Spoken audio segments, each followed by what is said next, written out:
Hello students, इसमें ये start करेंगे हम लोग अफबाऊ प्रिंसिपल। ये एटॉमिक स्ट्रक्चर चैप्टर का टॉपिक है, सेकंड चैप्टर है।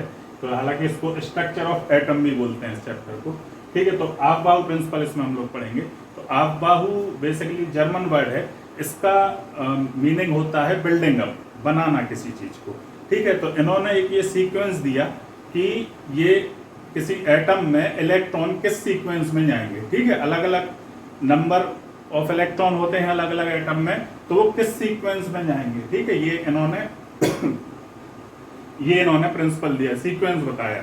तो इन्होंने बेसिकली कहा कि इलेक्ट्रॉन जो है पहले लोअर एनर्जी लेवल के ऑर्बिटल में जाएंगे, उसके बाद हायर लेवल एनर्जी के ऑर्बिटल में जाएंगे। ठीक, मतलब क्या कि लोअर एनर्जी लेवल के orbital to higher energy level के ऑर्बिटल में जाएंगे। तो फिर वो उन्होंने सीक्वेंस दिया, वो सीक्वेंस कुछ इस प्रकार से था। ठीक है, ये ऑर्बिटल होते हैं एस पी डी एफ। ठीक है, तो ये जैसे ये 1s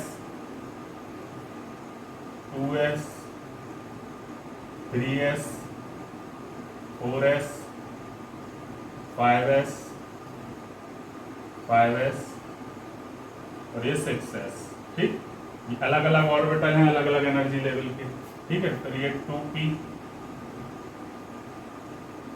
3p 4p और ये 5p। ठीक, 2 to 5।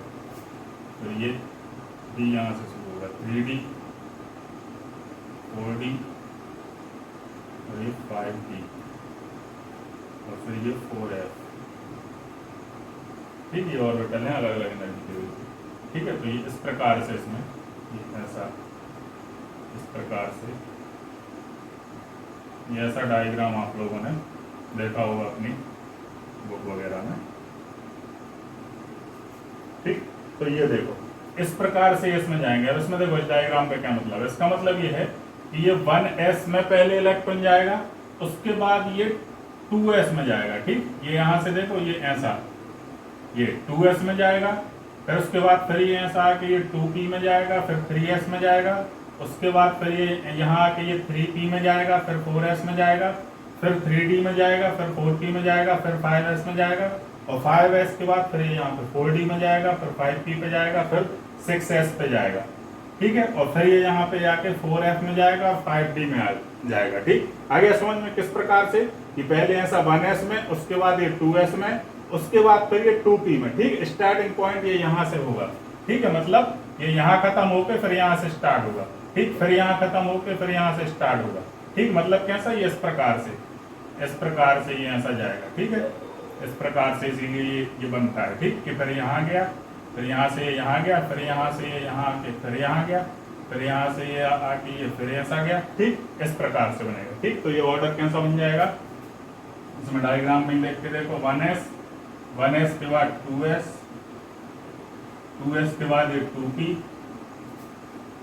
के बाद 3s के बाद फिर ये 3p के बाद फिर ये 4s। ठीक, 4s के बाद फिर ये 3d। ठीक, 3d देखो कहाँ, 3d के बाद ये 4p के बाद 5s। ठीक, 4p के बाद ये 5s के बाद फिर यहाँ पे 4d के बाद ये 5p के बाद 6s। ठीक, और 6s के बाद फिर यहाँ पे 4f और फिर 5d।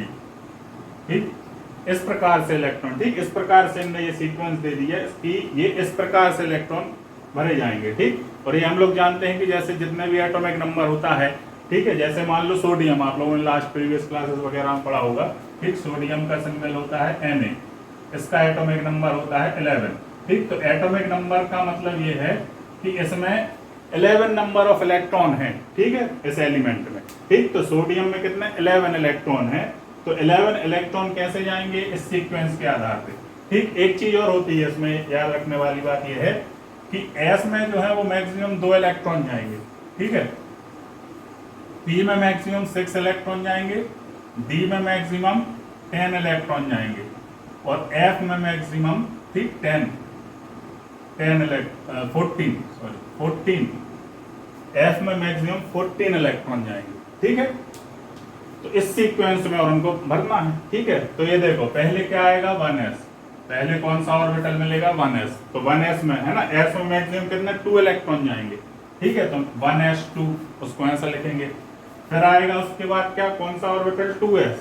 ठीक है, 2s में मैक्सिमम 2 ऑर्बिटल 2 इलेक्ट्रॉन जाएंगे। ठीक, उसके बाद देखो फिर क्या आएगा 2p, p में मैक्सिमम देखो कितने इलेक्ट्रॉन जाएंगे 6 इलेक्ट्रॉन। ठीक, और फिर क्या आएगा 2p के बाद क्या आएगा देखो 3s। ठीक है, 3s में मैक्सिमम 2 इलेक्ट्रॉन जाएंगे। लेकिन अब ये भी देखो, ये देखो अपन को 11 इलेक्ट्रॉन जा सकते हैं उसमें, मैक्सिमम इसके पास इतने ही रुपए हैं। ठीक है, इतने ही खर्च कर सकता है, मतलब 11 इलेक्ट्रॉन है तो 11 इलेक्ट्रॉन ही इसमें आ सकते हैं यहाँ पे इसके कॉन्फ़िगरेशन में। ठीक है, तो ये 2p के बाद आ जाएगा 3s। ठीक है, 3s। ठीक, तो 3s 1 मैक्सिमम इसमें 2 जा सकते हैं, लेकिन अब इसके पास एक ही बचा है। क्यों एक बचा है देखो, गिनो ये कितने इलेक्ट्रॉन हो गए 6 + 2 8, 8 + 2 10। ठीक, 10 के बाद बचा 1 तो वो इसमें चला गया 3s1। ठीक, तो ये सोडियम का इलेक्ट्रॉनिक कॉन्फ़िगरेशन इस प्रकार से लिख जाएगा। ठीक है, अब एक और चीज होते हैं इनमें आयन वगैरह भी पढ़े होंगे प्रीवियस क्लासेस में। ये होते हैं बेसिकली, जैसे ये लिख दिया Na+। ठीक, तो Na+ का मतलब ये है कि इसमें से एक इलेक्ट्रॉन कम हो गया। ठीक, तो उसका और इसका बोल दिया कि इसका इलेक्ट्रॉनिक कॉन्फ़िगरेशन लिखो, तो इसका इलेक्ट्रॉनिक कॉन्फ़िगरेशन अब ये मान के लिखेंगे कि इसमें 10 इलेक्ट्रॉन है। ठीक, क्यों, क्योंकि ये प्लस लगा है, मतलब ये आयन है। ठीक, पॉजिटिव आयन है। ठीक, तो इसमें है अब ये 10 इलेक्ट्रॉन, तो 10 इलेक्ट्रॉन के हिसाब से इलेक्ट्रॉनिक कॉन्फ़िगरेशन हो जाएगा 1s2 2s2 और 2p6। ठीक, ये हो गया बेसिकली सैचुरेटेड स्टेट, बोलते हैं इसको सैचुरेशन स्टेट में। ठीक है, और वो कैसे आती है, जब पूरे जितने ऑर्बिटल होते हैं वो कंप्लीटली फिल्ड हो जाते हैं, ऑर्बिटल्स इलेक्ट्रॉन से कंप्लीटली फिल्ड हो जाते हैं। ठीक है, तो ये इसमें इसका देखो डायग्राम इस प्रकार से बनता है, ये है, तो इसमें कितने मैक्सिमम 2 इलेक्ट्रॉन जाएंगे, तो ये एक ऐसा 2 इलेक्ट्रॉन ऐसे, फिर ये एस ऐसा है, एस में भी ये मैक्सिमम ये 2 इलेक्ट्रॉन ऐसे जाएंगे। फिर पी में होते हैं 3 सबसे। ठीक है, तो इसमें अब देखो इसमें कितने भरने हैं 6 इलेक्ट्रॉन। ठीक, तो 6 इलेक्ट्रॉन भरेंगे ऐसे, पहले 3 ऐसे भरेंगे और उसके बाद फिर पेयरिंग होगी। ये कहलाता है हुंड रूल। ठीक, हुंड ने ये बताया था कि जब तक पूरी जो भी जगह है उसमें खाली, ठीक, जब तक वो पूरी ना भर जाए तब तक पेयरिंग नहीं होगी। ठीक, इसका मतलब क्या है कि जैसे यदि अपन को 3 इलेक्ट्रॉन भरने होते इसमें, तो 3 इलेक्ट्रॉन ऐसा नहीं कि सीधे ये ऐसे भर दिए कि ये 1 2 और ये लो ये हो गए 3। ठीक, ऐसे नहीं भरेंगे। ठीक, कैसे भरेंगे, जैसे मान लो इसमें 3 इलेक्ट्रॉन भरने होते तो 3 इलेक्ट्रॉन इस प्रकार से भरते 1 2 3, उसके बाद जैसे 4 भरने हैं तो ये 4th यहाँ आता, फिर 5th ये और ये 6th ये। ठीक, 6th ये यहाँ पे, इसमें 6 ही थे तो ये पूरा कंप्लीट है ना, ये कहलाती है सैचुरेटेड स्टेट कहलाती है ये सैचुरेशन की। ठीक, कि इसमें क्या है कि ये पूरे जो है इलेक्ट्रॉन इसके पूरे देखो पूरे ऑर्बिटल पूरे सब सेल भरे हुए हैं इलेक्ट्रॉन से। ठीक है, फिर जैसे ये ऑक्सीजन का इलेक्ट्रॉनिक कॉन्फ़िगरेशन इसका होता है एटॉमिक नंबर 8, इसका होता है एटॉमिक नंबर होता है 8। तो इसका कॉन्फ़िगरेशन कैसे आ जाएगा, इसका इलेक्ट्रॉनिक कॉन्फ़िगरेशन इस प्रकार से आएगा 1s2 2s2। ठीक, 4 हो गए, 4 और बचे, इसके बाद आता है देखो 2p, p आता है 2p, तो 2p मैक्सिमम 6 जा सकते हैं, लेकिन जाएंगे कितने 4, क्योंकि उसके पास 4 ही बचे। ठीक, और डायग्राम कैसे बन जाएगा इसका 1s2 का ये ऐसा, इसमें 2 इलेक्ट्रॉन, इसमें 2 इलेक्ट्रॉन। ठीक, फिर ये यहाँ पे जिसमें 3 सब सेल होते हैं। ठीक है, तो ये क्या हो जाएगा, ये कैसे भरेगा 1 2 3 और 4th इलेक्ट्रॉन ऐसा आएगा। ठीक है, तो ये हो जाएगा ऑक्सीजन का इस प्रकार से। ठीक, इलेक्ट्रॉनिक कॉन्फ़िगरेशन इस प्रकार से। ठीक है, तो ये था हम लोगों का अबाउ प्रिंसिपल, और इसमें ठीक बाकी और चीज़ें देखेंगे इसकी नेक्स्ट वीडियो में। ठीक, तब तक के लिए बाय।